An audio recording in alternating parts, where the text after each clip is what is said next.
Greetings, my fellow freedom lovers and sovereign thinkers. This is LO3's newest podcast. My name is Craig, transmitting from the beautiful swampy Mango, South Florida. And today's date is Monday, June 3rd, 2019. So, let us begin.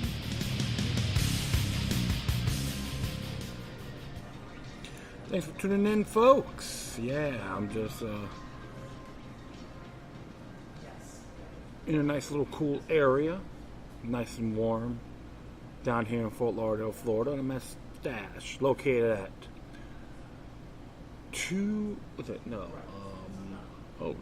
109 Southwest 2nd Avenue in the heart of Fort Lauderdale, Florida. Himmershey District to be exact.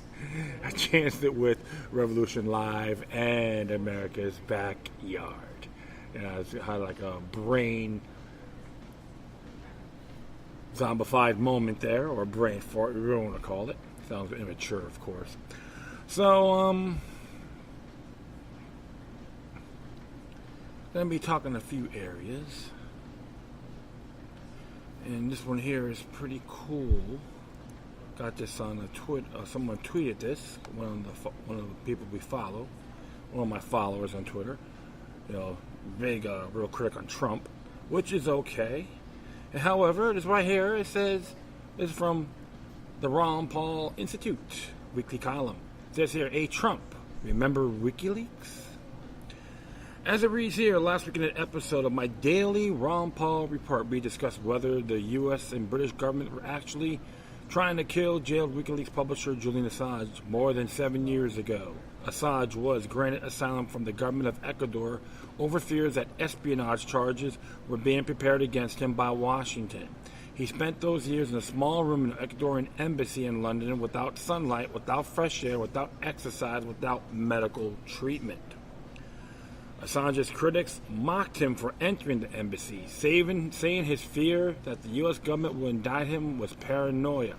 Then the U.S.-controlled International Monetary Fund dangled a $4 billion loan in front of the Ecuadorian president, Lenin Moreno, elected in 2017, replacing the president who granted him asylum. And Moreno eagerly handed Assange over to the British authorities, who the same day hauled him before the court to answer for skipping bail. No medical examination. After he was 7 years of house arrest, straight to court, he was sentenced to 50 weeks, the maximum sentence.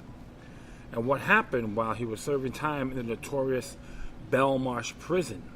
The Trump administration decided to go where the Obama administration before him did not dare to tread. He was indicted on 17 counts under the U.S. Espionage Act and now faces 170 years in prison, or worse. Once the formality of his extradition hearing is over, he faces life in prison for acting as a journalist, publishing information about the U.S. government that is clearly in the public interest. But do they really want to put him on trial? When U.S. citizen Otto Rambler died in a wretched North Korean prison cell after being denied proper medical treatment, the Western world was disgusted by Pyongyang's disregard for basic human rights. Now we have Julian Assange reportedly too sick to even appear by video at his own court hearings. UN Special Rapporteur on Torture, Nils Melzer, has investigated the treatment of Assange over the past 9 years and has determined that the journalist has been the victim of brutal psychological torture. UN investigator Melzer concluded, in 20 years of work with victims of war, violence, and political persecution, I never seen a group of democratic states ganging up to deliberately isolate, demonize, and abuse a single individual for such a long time, and with so little regard for human dignity and the rule of law. Governments hate it when the truth is told about them. They prefer to kill the messenger than face the message. Judge Andrew Napolitano wrote last week that the whole purpose of the First Amendment is to promote and provoke open, wide, robust political debate about the policies of the government. We need to understand this is our First Amendment that is on trial right there along with Assange. The Obama administration, no defenders of civil liberties want to prosecute Assange, but determined that his crime was the same kind of journalism that the U.S. mainstream media engages in every day. Let's hope President Trump recovers from his amnesia on the campaign trail. He praised Wikileaks more than 100 times, but now claims to know nothing about them. Ordered his Attorney General to stand down, and his orders his Attorney General to stand down. Assange deserves our gratitude, not a lifetime in prison. Well, who's going to argue with that? Neocons? One-dimensional hacks? Her conformists? All you Trump supporters out there better see the bigger picture as well. If not, then you're the equivalent to the Obamanoids. He does no wrong. Ha! But I do see a cloak and dagger extravaganza on this as well.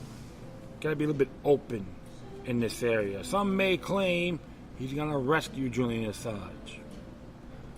Well, I'm not gonna say it's set in stone, but anything is possible. However, you still gotta be vigilant when ordeals like this occur, and let them know it's tyrannically unacceptable. Abraham Lincoln's dead. We'll need another one. So is Woodrow Wilson and Franklin Delano Roosevelt. Tyrants that they were. Don't follow the herd conformity, Mr. President. Don't let your neocon dingbats tell you any different. If you're proud to be American, you want to make America great again, stand up for our Bill of Rights culture. Because remember this, sir, you have grandchildren. Do you want them to be liberty-minded or a peasant to global domination, the one world order, Big Brother, or an Orwellian state? So the next one here came from neweasternoutlook.org. Yes, that is it. And it's very cool that many of, looks like a lot of these groups are networking with one another, including the Ron Paul Institute, to share information on this as well. And I do like Tony Cartalucci's work, and was awesome because he did stuff with Land Destroyer. Follow him on Twitter. He's very good stuff. He's like a real good insight, geopolitically insight, especially in like the Southeast Asia area, Thailand and so forth. But he got a real good team, and give him a little love, contribute. And it says here, U.S.-Iran, inverted reality, real war. It is a march toward yet another war. The United States accuses Iran of using military force to establish itself as a regional hegemon. It accuses Iran of being the largest state sponsor of terrorism in the world. It accuses Iran of aiding rebels in Yemen, the government in Syria, and Hezbollah in Lebanon. But what the United States leaves out about Iran is just as important as what it is accused Iran of. Familiar lies. For one, Middle East already has a regional hegemon, the United States. Even the wildest accusations against Iran regarding state-sponsored terrorism paled in comparison to Al-Qaeda and the self-proclaimed Islamic State, or ISIS, whose terrorism spans the globe, including standing armies operating in Libya, Syria, Yemen, and Afghanistan, several of which Iran itself is specifically fighting. The U.S. also supports terrorist organizations within Iran, including the Bajaldin-e-Khalaq, or MEK. MEK enjoys the support of National Security Advisor John Bolton, who's lobbied them for years while they were listed as foreign terrorist organizations by the U.S. Department itself. Thus, Iran finds itself involved in Yemen, Syria, and Lebanon precisely to stave off openly declared intentions by the U.S. to include Iran next under its already expansive hegemony over the Middle East. During Washington's slow-motion blitzkrieg across North Africa, the Middle East, and Central Asia, now decades of lies have counted, generating excuses, pretexts, and artificial threats to justify America's unending wars and Washington's march toward its next target, Iran. Iran is resisting regional hegemony.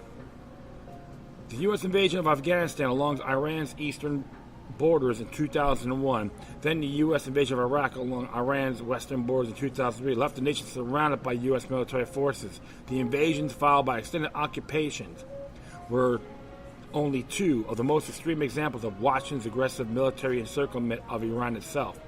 U.S. proxy wars against Libya, Syria, and Yemen also sought to eliminate political and military blocs allied to Tehran, coupled with deliberate, crippling economic sanctions and a campaign of admitted and concerted political subversion aimed at Iran itself.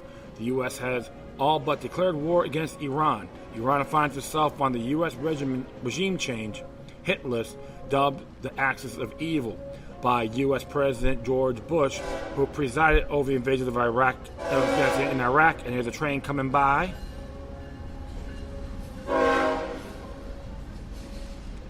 On the list alongside Iran was Libya, now a divided and destroyed failed state after U.S. military intervention there in 2011, as well as Syria, which still faces U.S.-backed militants and the still ongoing U.S. military occupation of its territory.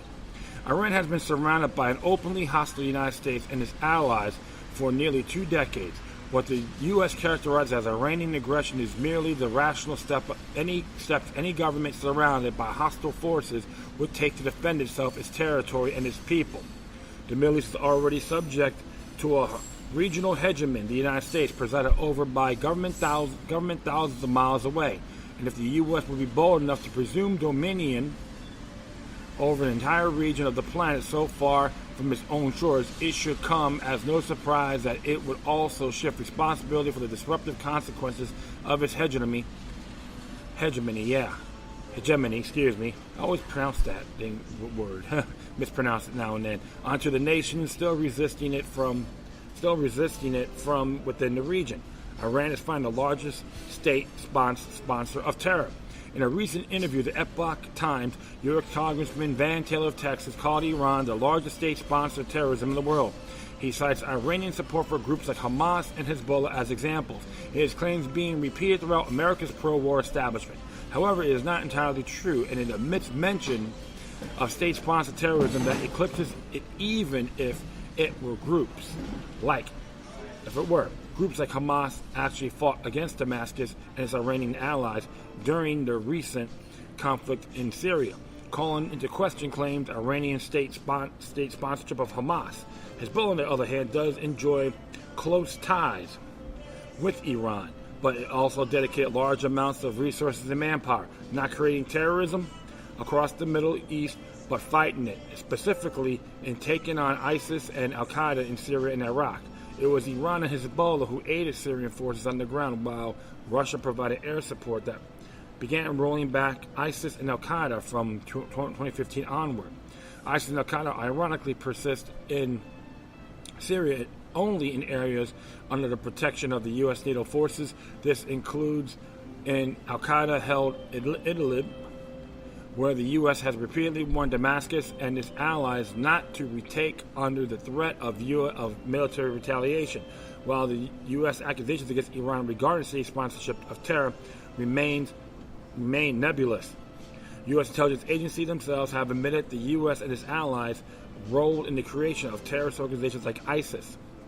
The U.S. Defense Intelligence Agency, for example, as early as 2012, had noted a Western and Persian Gulf-led conspiracy to create what it called at the time Salafist Islamic Principality State, precisely in eastern Syria, where ISIS would eventually find itself based. DIA documented would explain, if the situation unravels, there is a possibility of establishing a declared or undeclared Salafist principality in eastern Syria, Hasaka and Derzor. This is exactly what the supporting powers of the opposition want in order to isolate the Syrian regime, which is considered the strategic death of the Shia expansion, Iraq and Iran. On clarifying who these supporting powers were, the DIA memo would state, the West, Gulf countries, and Turkey support the opposition, while Russia, China, and Iran support the regime. The U.S. and its allies have also been shipping weapons and supplies to al-Qaeda other affiliates in Syria, along with Saudi Arabia and Qatar. The U.S. has provided thousands of tons of weapons to militants in Syria, while also conceding that al-Qaeda's Syrian franchises, Jabhat al-Nusra, is the best armed, most well-equipped militant front in the conflict. It's interesting. It's like when you hear about al-Qaeda, the same thing happened in Libya. But Barack Obama, we're working with al-Qaeda. I'm like, what the hell? We hate. There are enemies after 9/11. Now there are allies. Make up your minds. That's why you got to really pay attention to geopolitical perspective. Attempts to claim moderate rebels defected over to al-Nusra along with their U.S. arms to explain the terrorist organization's prominence doesn't explain who is giving al-Nusra more arms and cash to attract such large-scale defections. And in the first place, the U.S. has also been caught using al-Qaeda in Yemen to wage proxy wars there. The Associated Press, in an article titled AP Investigation, U.S. Allies al-Qaeda battles rebels in Yemen, would report, emphasis added. Again and again, over the past 2 years, a military coalition led by Saudi Arabia and backed by the United States has claimed it won decisive victories that drove al-Qaeda militants from their strongholds across Yemen and shattered their ability to attack the West. Here's what the victors did not disclose. Many of their conquests came without firing a shot. That's because the coalition cut secret deals with al-Qaeda fighters, paying some to leave key cities and towns and letting others retreat with weapons, equipment, and wads of looted cash. An investigation by the Associated Press has found hundreds of more recruited to join the coalition itself. The U.S. has also since been caught transferring weapons systems to al-Qaeda in Yemen. CNN in its article, "Sold an ally, lost an enemy," would admit. Saudi Arabia and its coalition partners have transferred American weapons to al-Qaeda-linked fighters, hardline Salafi militias, and other factions waging war in Yemen in violation of the agreement with the United States. The CNN investigation has found. Interesting there. Sometimes I'm not a big fan of that network, but doesn't mean you got everyone there are bad investigative reporters, okay? So we have to expect that. It is clear by the U.S. government and the U.S. media's own admission that the U.S. is the largest state sponsor of terror, literally arming al-Qaeda across the region, then calling forces raised by the nations like Iran, terrorists, for arraying themselves against them. Then there is MEK, a U.S.-backed terrorist organization previously listed as such by the U.S. State Department itself, now openly hosted in Washington and spoken for by current U.S. National Security Advisor John Bolton, who, by coincidence, is also the leading voice advocating war with Iran. We'll throw that old bag of pus in the front line. MEK was listed as a terrorist organization for a reason. It has carried out decades of brutal terrorist attacks, assassinations, and espionage against the Iranian government and its people, as well as targeting Americans, including attempted kidnapping of U.S. Ambassador Douglas MacArthur II, attempt assassinations of USAF Brigadier General Harold Price, the successful assassination of Lieutenant Colonel Lewis Lee Hawkins, the double assassinations of Colonel Paul Schaefer and Lieutenant Colonel Jack Turner, and the successful ambush and killing of American Rockwell International employees William Cottrell, Donald Smith, and Robert Krungard. Interesting. So it's like, hey, we'll just say the Iranians did that, and we'll go to war just for that cause. Admissions to the deaths of the Rockwell International employees can be found within a written report by former U.S. Department and Department of Defense official Lincoln Bloomfield Jr. on behalf of lobbying firm Ken Gump. They're all links here, so you can check it out, folks. It is good stuff. An attempt to dismiss concerns over MEK's violent past and how it connects to its current campaign of armed terror. A similar narrative now has been predictably adopted by the Western media. To this day, MEK terrorists have been carrying out attacks inside of Iran, killing political opponents, attacking civilian targets, as well as carrying out the U.S.-Israeli program of targeting and assassinating Iranian scientists. MEK, described by the Council of Foreign Relations Senior Fellow Ray Takia, is as a cult-like organization with totalitarian tendencies. While Takia, fails to expand on what he meant on a cult-like and totalitarian. An interview with U.S. Department-run Radio Free Europe, Radio Liberty, reported that the MEK camp Ashraf escapee claimed the terrorist organization bans marriage using radios and the internet and holds many members against their will with the threat of death if they ever caught it attempting to escape. MEK was delisted by the U.S. State Department as a foreign terrorist organization after extensive lobbying efforts. Not because evidence indicated they are no longer belonged on the list, they were delisted specifically to allow the U.S. to more openly support MEK's efforts to undermine and overthrow the Iranian government, including through the use of continued violence. Of course, even Rudy Giuliani thinks it's a great thing to do. If Al-Qaeda and MEK are the sort of allies the U.S. has enlisted to confront Iranian aggression in the Middle East, how is Iran, rather than Washington, the true threat to the regional or even global peace and stability? That is a legitimate question. Inverted reality, real march to war. It is upon these feet of clay that the U.S. builds its case against Iran, with catastrophes from Washington's many other wars of aggression in the region still burning in the background. Iran lacks the economy and military might to pose a real threat to the world, even if it wanted to. Only poses a threat to the distant nations closing it in around it, seeking conflict with Iran, send domination over the region Iran itself is geographically located in. Conversely, the United States still possesses the largest economy and military on earth, and has a demonstrated track record of falsely accusing nations of various provocations to initiate devastating wars of aggression. The U.S., even if it does not resort to war, is imposing economic damage not only on Iran but on the nations the world over who, without coincidence, do not perceive Tehran as a threat and to do a considerable amount of trade with Iran. U.S. aggression toward Iran and its allies, even if total war does not break out, have demonstrably destroyed the region from Syria to Yemen. Marrying even America's own allies in protracted, costly wars and settling the entire region back decades in terms of economic and social development. Were the peace to break out in the Middle East tomorrow, nations like the U.S. and its NATO allies would have least to do with developing the region. That role would go instead to China, who is already attempting to foster stability as a condition to extend its global infrastructure building spree into the Middle East. Even in terms of selling weapons to Middle Eastern nations, Russia and China have competitive systems U.S. allies are now even now considering. Thus, chaos is the only environment in which U.S. primacy over the region can continue to thrive, justifying military bases and billions of dollars needed to build, occupy, supply, and expand them, justifying military interventions, direct and by proxy, pressuring governments to either join or defend against them, and in justifying immense weapon sales to allies like Saudi Arabia and the United Arab Emirates. To keep those interventions going is a multi-trillion dollar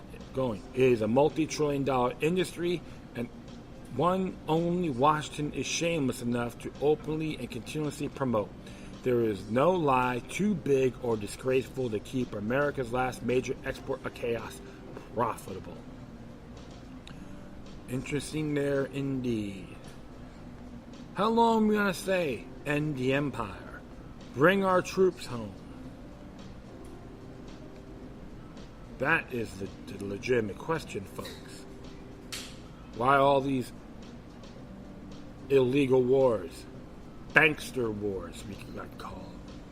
They'll benefit the most. They don't give a damn about any of us, regardless if you live in the United States, Iran, and beyond. But one of those areas you gotta see is hands off to these nations. Bring all our troops home, damn it. Tired of this old song and dance. If people still buy it, smack them upside their head. If they say not because of 9/11, give them an attitude adjustment out of love. Not afraid. Don't be afraid to call these individuals out. I do it all the time. They know who I am, and I don't give a damn what they think of me. The fact is this: say yes to a republic, no to an empire. I endorse common defense, not imperial offense. End of story. This one here is very similar on what's happening. And it's by Bob Livingston. It says here, America's Wars. And it says here, it's from the Bob Livingston letter. It says here, war is a very American thing. No country has been involved in more wars than the United States in the last 250 years. In fact, you can count one hand the number of years that America has not been in a war since the war after the war to end all wars. In other words, since World War II and in 1945, America has been involved in a war or wars somewhere all but 5 years.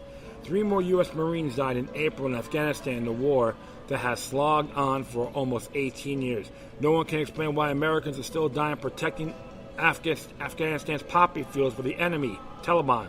Afghanistan is the world leader of opium production, and the black market opium trade funds both the Taliban and the legitimate Afghan government.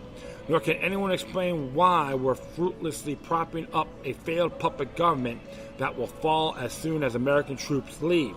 We're certainly not fighting there to apprehend Osama bin Laden, the purported mastermind of the finance of the 9/11 attacks, if you believe the official narrative. He was way out of Afghanistan within months of the opening of hostilities, and he's dead and gone, shot by naval SEALs in Pakistan. Nor were seeking Khalid Sheikh Mohammed, purported principal architect of the 9/11 attacks. He was captured in 2003, renditioned to a number of CIA black sites, tortured with extreme prejudice, and now resides in Guantanamo Bay.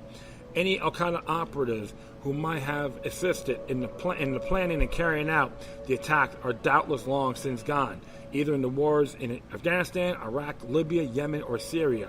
They are, that is, unless we've armed them and shielded them as we did in Syria. Afghanistan has served as a breakwater for many empires. The Medes, the Persians, the Alexander the Great, the Seleucids, the Indo-Greeks, the Turks, the Mongols, the British, and the Soviet all tried and failed in Afghanistan. Truth be told, in the last 74 years of American empire have been little different as far as wars are concerned. Our country has been in war for 226 of its 242 years of existence. America's wars have several things in common. One is they aren't fought for the reasons most often stated. Two is the country's leaders lie to the public about how easy war will be to fight and win and how long it will take. For instance, the Afghanistan war was unnecessary and it was fought for the stated reason to apprehend and kill those responsible for 9/11. That's what George W. Bush said, and that provided the legitimacy to attack Afghanistan if you believe the official narrative that bin Laden was the culprit. But the Taliban offered to hand over bin Laden both before and after 9/11. After 9/11, the Taliban only requested some evidence of bin Laden's guilt. I note here, bin Laden was never listed on the FBI's most wanted list, nor he has been indicted for the 9/11 attacks, like most of the other suspects were. There were no weapons of mass destruction in Iraq, nor there was a nexus between Saddam Hussein and bin Laden or Al-Qaeda, despite government propaganda to the contrary. So we were lied into an Iraq war, another war seemingly without end. Being lied into war is a presence, establishment beginning America's First World War under the Constitution. On June 18, 1812, President James Madison signed into law the Declaration of War against Britain, and the war of 1812 began. The idea of making war on Great Britain was not particularly popular in one Congress. The Declaration passed the House for 79 to 49 and the Senate just 19 to 13. A number of New England states even discussed separation, the word of the day for secession over the war and later debt it caused. At the time, Great Britain was, along with other European nations, attempting to beat back Napoleon's designs on Europe.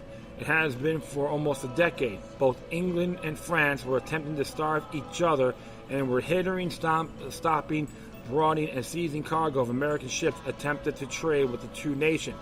But England went one step further. It began conscripting American sailors it claimed were deserters.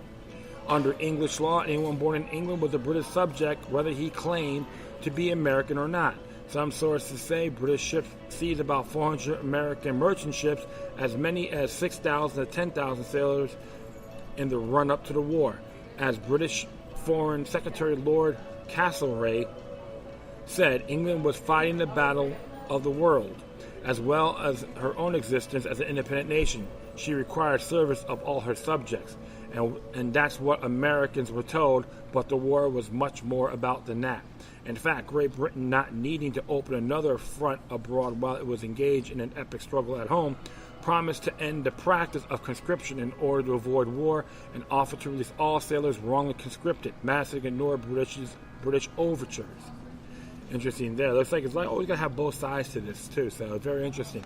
And it says here, a faction in Congress known as War Hawks have been advocating for war against Britain for 7 years in an effort to launch an invasion into Canada to expand America's borders northward. The war would give them the pretense they needed, and a three-pronged invasion of Canada was begun. It was expected by many to be an easy venture. John C. Calhoun of South Carolina predicted it would take about 4 weeks. Thomas Jefferson wrote to a friend, the acquisition of Canada this year, as far as the neighborhood of Quebec, will be a mere matter of marching, and will give us experience for the attack of Halifax the next, and the final expulsion of England from the American continent. Like all wars, this was one not as easy or quick as politicians predicted, and like all wars, it resulted in many unintended consequences. American forces were badly beaten, and America's fledgling navy, though able to defeat the British inferior frigates sent to America in one-on-one encounters, proved insufficient to fend off a British invasion. British troops marauded up and down the eastern seaboard, took Washington, D.C., burnt the White House, the Capitol, and other government buildings in retaliation for the burning of several Canadian buildings by U.S. soldiers. The British expanded the war into America's interior by employing an amalgamation of American Indian tribes under the leadership of Shrine War Chief TeknoAxe. Although the Indians did not care for the British, they hated American settlers and their ongoing encroachments and treaty violations even more. For the Indians, it was an alliance of convenience. Indians engaged American forces in at least 40 significant engagements during the war, often fighting with either overt or covert British help. The Michigan Territory fell into British hands, and a November raid by Americans into Upper Canada was a disaster. British troops occupied Maine. New York City and Philadelphia were blockaded, and the British ships bottled up at Chesapeake and Delaware Bays. By late in 1814, the U.S. economy was in the tank. Imports and exports had fallen dramatically, and U.S. coffers were bled dry. On November 19, 1814, the U.S. Treasury defaulted. Banks were facing failure, and the government permitted them to suspend specie payments. Militias were beginning to rebel. This occurred despite the fact that just 2 months prior to September 11, 1814, the U.S. troops had achieved their most significant victory of the war when Master Commandant Thomas Mackendoa destroyed a British squadron on Lake Champlain, forcing the British to abandon their siege of the U.S. fort at Plattsburgh and retreat to Canada on foot. And when Francis Scott Key had on September 14th watched Fort McHenry withstand a British bombardment, which was subsequently penned the words that are now set to a music as the Star Spangled Banner. Interesting. So September 11th, 1814. Yeah, interesting date there, right? Those American victories dashed Great Britain's hopes of gaining significant concessions from the U.S. in peace talks.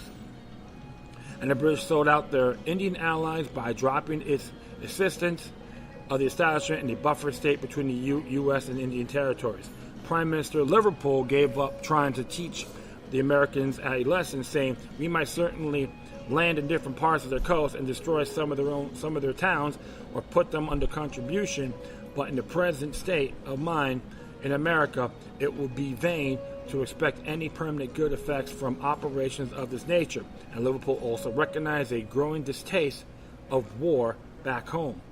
The Treaty of Ghent that ended the war was signed on Christmas Eve 1814. Word of the treaty did not reach the British and American troops in New Orleans the time to stave off the famed Battle of New Orleans.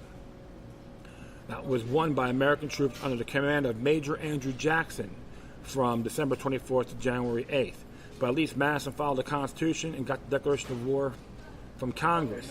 American presidents no longer either bother with the formality anymore, and have not since World War II, choosing instead to lie about what they are called than something other than wars. The U.S. is currently involved in a number of wars on all pretenses. For instance, the war in Syria was started to combat ISIS and to dispose Bashar Assad because he's an evil dictator who uses chemical weapons on his own people. The truth is America's intelligence apparatus, through America's allies, funded and equipped ISIS to rise up and overthrow Assad for pipeline and transport oil and natural gas to Eastern Europe and cut out Russia. The War Party is currently trying to foment wars with Russia, Iran, Venezuela, and other places on false pretense. Wars are not about freedom and democracy, as we're told by the establishment. Wars benefit the elite, the banksters, and the military-industrial complex to the detriment of the people, their liberty, and livelihoods. Interesting little lesson here, folks. The War of 1812 and beyond. There's things you don't do. Sometimes there's miscommunications. There's times people get insulted, and pride gets in the way. And legally, constitutionally, the United States declared war 5 times. 1812, Mexican-American War, Spanish-American War, World War I, and World War II, constitutionally speaking. In between and thereafter, 0. So that's why I say, my friends, que bono, who benefits? If you want to go to war with Iran, go on the front line and say how tough you are. Don't bring your kids, you. I can see how macho and arrogant and tough you folks really are. Here's some of the rhetoric in some of these facilities. I just start laughing at them. How pathetic and unmerritable these individuals are.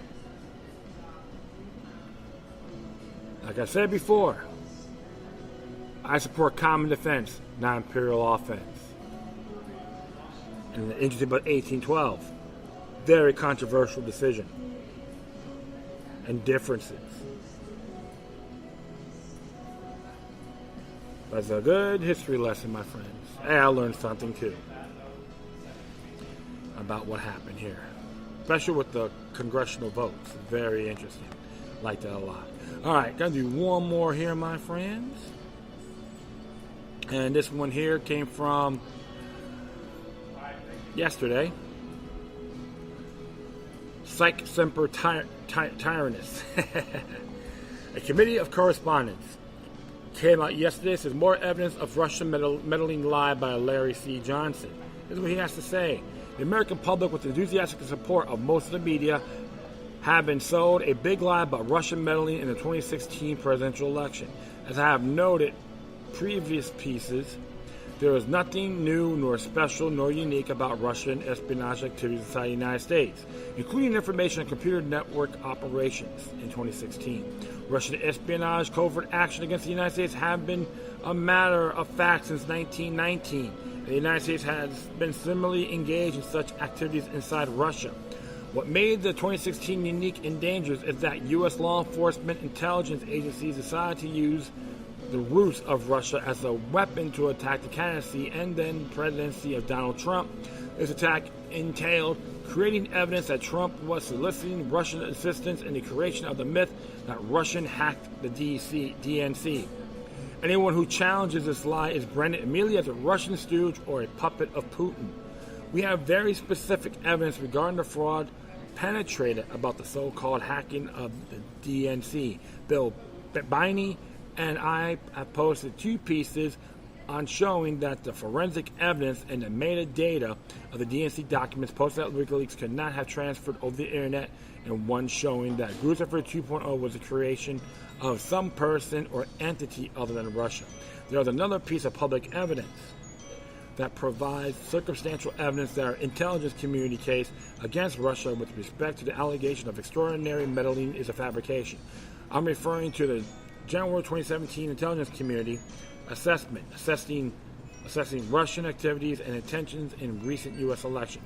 I want to focus on one of the more important key judgments. We assessed with high confidence that the Russian Military Intelligence General Staff Main Intelligence Directorate, or GRU, used the Lucifer 2.0 persona and DCLeaks.com to release the U.S. victim data obtained in cyber operation publicly and in exclusives to media outlets, delayed materials to WikiLeaks. It is natural and understandable to assume that this judgment is based on real intelligence held in classified channels, but it is not. Bill Bowney and I have shown that Lucifer 2.0 was a fabrication, but we also have the testimony of NSA Admiral Mike Rogers and FBI Director James Comey on the evidence underlying the so-called hack. This key judgment was based on under-verified or uncorroborated information provided by the CrowdStrike. 3 months after the ICA was published, Rogers and Comey testified before the House Intelligence Committee. They were asked specifically about the proof that DNC was hacked by the Russians. Here's the key part of that testimony. That's what Hurd has to say. So there was about a year between FBI's first notification, some potential problem with the DNC network, and then that's the information getting on WikiLeaks. Comey said, yes, sir. And Hurd has to say this. Have you been able, when the DNC provide access to the FBI for your technical folks to review what happened? Comey, we will never got direct access to the machines themselves. The DNC in the spring of 2016 hired a firm that ultimately shared with us their forensics from their review of system. Hurd says to Director Rogers, did the NSA ever get access to the DNC hardware? Rogers said the DNC didn't ask for access. That's not in our job. Hurd goes, good copy. So the FBI notified the DNC early before any information was put on WikiLeaks, and when you still have never been given access to any of the technical or the physical machines that were hacked by the Russians. Comey said this. That's correct. Although we got forensics from the pros that they hired, which again, best practice is always to get access to the machines themselves. But this, my folks, tell me, was an appropriate substitute. Hey, Frito, you got a second for me? Here's what Hurd has to say. At what point did the company and the DNC share that forensic information to you? That's what Comey has to say. I don't remember for sure. I think June. I could be wrong about that. So Hurd goes, so that was how long after the first notification that the FBI did of the DNC?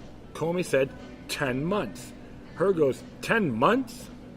So the FBI notified the DNC of the hack, and it was not until 10 months later you had any details about what was actually going on forensically on their network? Comey says, that's correct, assuming I have the dates about right, but it was some months later.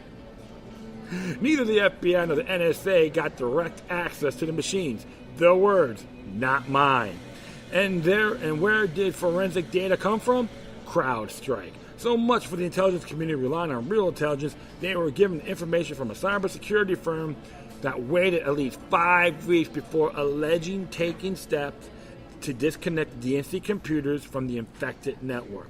Even in an unclassified setting, Admiral Rogers and Director Comey could have stated that they had other information from intelligence sources that corroborated the CrowdStrike findings. They did not testify to this. This is more than curious. It is a tactic admission that they were relying on information from a firm hired by the Democrats and law firm working for Hillary Clinton. This is not an independent, reliable source of information. The fact alone does not prove the lie, but when considered as part of the entire evidence available, including metadata from the documents posted at Wikileaks, the case for fabrication grows. Well, I have to back him up on that. And you're talking to a person who's not a Trump worshiper or anything like that, but I never really bought this whole Russia Gate narrative. It's very meek and unmeritable from the very beginning. Now, look what's happening, right? And we got someone like Comey that makes Benedict Arnold a true patriot. One big treasonous quack indeed. He needed to be under investigation and be charged for that. What I addressed aforementioned, and possible racketeer, RICO, and maybe espionage. Give him a taste of his own medicine. Correct? A lot of good folks are political prisoners under his watch, including Schaefer Cox as one prime example. Observe responsibly, folks. Even though you hate President Trump's guts, don't listen to these clowns seriously, because it can bite you in the rear end when least expected. The truth hurts, doesn't it? And that is it. I thank everyone for listening. Plus, feel free to download and share us throughout your social media networks. If you have any questions, comments, or something that's interesting I want to check out, whatever you do, please share your correspondence with decorum. Furthermore, I will leave all my social media sites, contacts, including my email addresses, on my Spreaker page, including the footnotes as well. Once again, thank you for your time. Plus, always remember that the demoniac resistance is healthy for the soul and can liberate humanity. Until next time, take care of yourselves, keep on spreading the love, and may your guardian spirits be with you.